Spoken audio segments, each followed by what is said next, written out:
त्या रविवारी म्हणजे 21 सप्टेंबरला जे ग्रहण लागणार आहे, जे सूर्यग्रहण लागणार आहे ते अंशिक स्वरूपाचे आहे।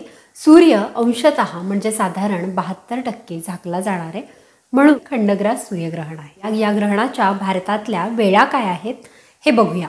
हे ग्रहण 21 सप्टेंबरला म्हणजे रविवारी रात्री 10:59 साधारण 11 वाजता सुरू होणार आहे आणि 12 वाजल्यानंतर 22 तारीख लागते, म्हणून 22 तारखेला पहाटे 3:23 हे ग्रहण संपणार आहे।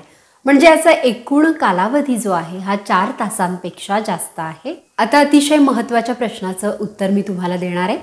हे ग्रहण भारतातून दिसणार आहे का? हे ग्रहण भारतातून दिसणार नाही। या वेळेला भारतामध्ये रात्र आहे, रात्री सूर्य दिसत नाही, म्हणून हे ग्रहण भारतात दिसणार नाहीये। आणि ज्योतिषशास्त्राप्रमाणे जी ग्रहणं भारतामधून दिसत नाहीत त्या ग्रहणाला आध्यात्मिक दृष्ट्या कुठलीही धार्मिक मान्यता नाही, त्यामुळे हे ग्रहण पाळण्यास देखील मान्य नाही।